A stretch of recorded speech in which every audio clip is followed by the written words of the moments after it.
Development చేస్తాం, ఇది చేస్తాం, మన్ను చేస్తాం, మశానం చేస్తాం. ఏమీ లేదు అక్కడ. ఎమ్మెల్యేలకే పైసలు లేవు, మీకేమిస్తారు వాడు? మీరు చూడండి, ఎన్ఎం శ్రీనివాసరెడ్డి చెప్పిండు, నేను చెప్తలేను. మా బతుకు పెళ్లిళ్ళు పేరంటాలు తిరగనికి తప్ప దేనికి వనికి రాకుండా పోయిందని ఎమ్మెల్యేలే చెప్తా ఉన్నారు. ఇక ఇంకో ఎమ్మెల్యే ఉన్నాడు, జడ్చర్ల ఎమ్మెల్యే, ఆయన ఒకటే చెప్తున్నాడు, ఆంధ్ర కాంట్రాక్టర్లకే పెద్దపీట వేస్తున్నాడు ఈ ముఖ్యమంత్రి. నేను చెప్పలే, ఆంధ్ర కాంట్రాక్టర్లకే పెద్దపీట వేస్తున్నాడు ఈ ముఖ్యమంత్రి అని జడ్చర్ల ఎమ్మెల్యే చెప్తా ఉన్నాడు. ఇక ఈ జిల్లా మంత్రి ఉన్నాడు ఇంకో ఆయన, జూపల్లి, ఆయన పాపం నిజాయితీకి ఒక ముచ్చట చెప్పిండు. జూపల్లి కృష్ణారావు ఏం చెప్పిండు? మొన్న ఎక్కడో ఆదిలాబాద్ పోయిండు జూపల్లి. పోతే అక్కడ ఆదిలాబాద్లో వాళ్ళు అడిగినారు, అక్కడ లోకల్ ఎమ్మెల్యే గారు అడిగినారు, సార్ మాకు ఒక రెవెన్యూ డివిజన్ ఇవ్వాలి, గతంలో కేసీఆర్ గారు కొత్త జిల్లాలు చేసిండు, మా కాడ కూడా డిమాండ్ ఉంది, ఒక రెవెన్యూ డివిజన్ మిస్ అయింది, అది మీరు ఇవ్వాలి అన్నారు. అంటే జూపల్లి కృష్ణారావు నిజాయితీగా చెప్పిండు పాపం, ఇగో నేను మళ్ళా గెలుస్తానో లేదో తెలియదు, మా ప్రభుత్వం మళ్ళా వస్తుందో రాదో తెలియదు, నేను హామీలు ఇయ్యా అన్నాడు. మంత్రి గారికి నేను చెప్తా ఉన్నా, నీకు తెలుసో తెలియదో మాకు తెలియదు కానీ ప్రజలకు, పాలమూరు ప్రజలకు మాత్రం పక్కాగా తెలుసు, మీ పార్టీని పండబెట్టి తొక్కేది ఈసారి ఖాయం. 14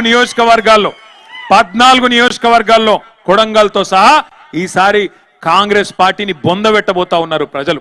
అందులో ఈ జిల్లాలను ముడితే మాత్రం, వనపర్తి, నారాయణపేట, గద్వాల జిల్లాలను ముడితే మాత్రం అగ్గి రగులుకుంటది, మళ్ళా కాంగ్రెస్ ను దహించి వేస్తదనే మాట కూడా నేను హెచ్చరిస్తా ఉన్నా. దయచేసి ఒకటి ఆలోచన చేయండి, యూరియా బస్తాలు ఇయ్యలేని సన్నాసులు ఇవాళ మీకు తులం బంగారం ఇస్తారా? ఇల్లు ఈ సన్నాసులు 2,500 ఇస్తాడు మహిళలకు, మహాలక్ష్మి ఇస్తాడా? ఇవన్నిటిని తప్పించుకోనికే ఒకటే తెలుసుకున్నాడు ఆయన, ఒకటే అర్థం చేసుకున్నాడు ఆయన. ఏం అర్థం చేసుకున్నాడు? బూతులు మాట్లాడాల. మనం సబ్జెక్టు మాట్లాడితే ఆయన బూతులు మాట్లాడతాడు. నువ్వు అడిగినావు అనుకో, ఏమైందా రేవంత్ రెడ్డి నరికితివి కదా, మరి 15,000 రూపాయలు ఇస్తా అంటివి రైతులకు, కౌలు రైతులకు పైసలు ఇస్తా అంటివి, ఏవి అంటే నీ లాగుల తొండలు ఇడిచి పెడతా, అదొకటే వచ్చు. రెండవది ఏమైనా మరి మహిళలకు 2,500 ఏవి స్వామి అంటే నీ గుడ్లు వీకి గోటీలు ఆడతా, నువ్వు గట్టిగా ఒక తులం బంగారం ఎదురా నాయన అని నీ పేగులు తీసి మెడలేసుకుంటా. బూతులు మాట్లాడానికి రెడీ. మాకు రావా బూతులు? ఆయన కన్నా ఒక భాష వచ్చేమో, నాకు 4 భాషలు వచ్చు. తిట్టుమంటే పొల్లు తిడతా, కానీ ఇక మంచిది కాదని ఊరుకుంటున్నా. ఇక ఆయన బాధ ఏందో నాకు అర్థం కాదు. ఇప్పుడు అడ్డిమారి గుడ్డి దెబ్బలో ముఖ్యమంత్రి అయిపోయింది, అది మన దగ్గర అంటారు కదా ఊళ్ళలో, అడ్డిమారి గుడ్డి దెబ్బల కిస్మత్ బాగుంది. మేము అనుకోలే, కార్యకర్తలు మా వాళ్ళు బీఆర్ఎస్ వాళ్ళు అనుకోలే. మీరేమనుకున్నారో నాకు తెలుసు, నేను చెప్తున్నది కరెక్టా కాదా మీరు ఒకసారి నాకు చెప్పు. మీరు ఏమనుకున్నారంటే పోతే మా ఎమ్మెల్యే పోతాడు కానీ కేసీఆర్ ఉంటాడు కదా అనుకున్నారు, అంతేనా? అదే అనుకున్నారు. కాకపోతే ఏం జరిగిందంటే అట్లా దేవరకద్ర వాళ్ళు అనుకున్నారు, మహబూబ్నగర్ వాళ్ళు అనుకున్నారు, నారాయణపేట వాళ్ళు అనుకున్నారు, అందరు వేలు. మొదటికే మోసం వచ్చింది, లాజిక్ మిస్ అయ్యారు మీరు. ఎమ్మెల్యే లేకపోతే కేసీఆర్ ఎట్లుంటాడే, గది మిస్ అయ్యారు మీరు. అందుకే నేను మీ అందరికీ ఒకటి దండం పెట్టి చెప్తున్నా, ఈ కార్డు నుంచి ఒకటి యాద పెట్టుకోరి. ఇక పోయినసారి జరిగిన తప్పు మళ్ళీ జరగద్దు అంటే ఏం చేయాలి? రేపు మున్సిపాలిటీలో కూడా మళ్ళీ కారు గుర్తు మీద బీఫామ్ మీద వస్తారా మనోళ్ళు?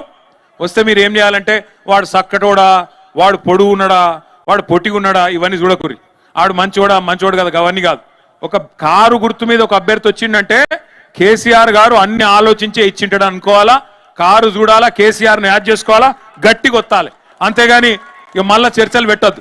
మళ్ళీ ఇక మా ఓడు పోతే వేయండి కానీ కేసీఆర్ వస్తాడు కదా, ఈ పోతే ఆయన గెలుస్తాడు కదా, వద్దుగా.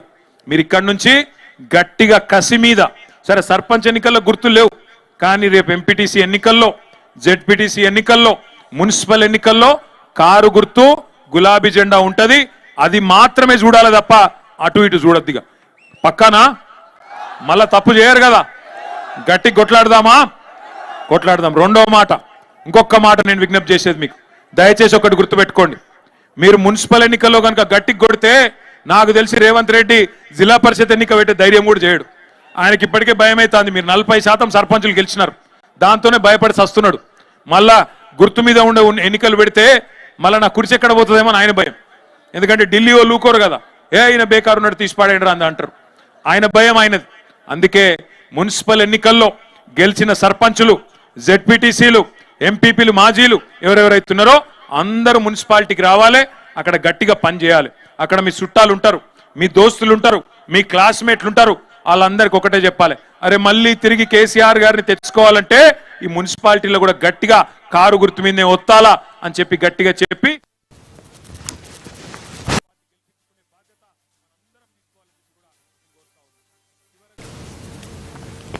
గుంటూరు రెడ్డి కాలేజీ ఎదురు డిఆర్డీఏ ఆధ్వర్యంలో కేంద్ర మంత్రి పెమ్మసాని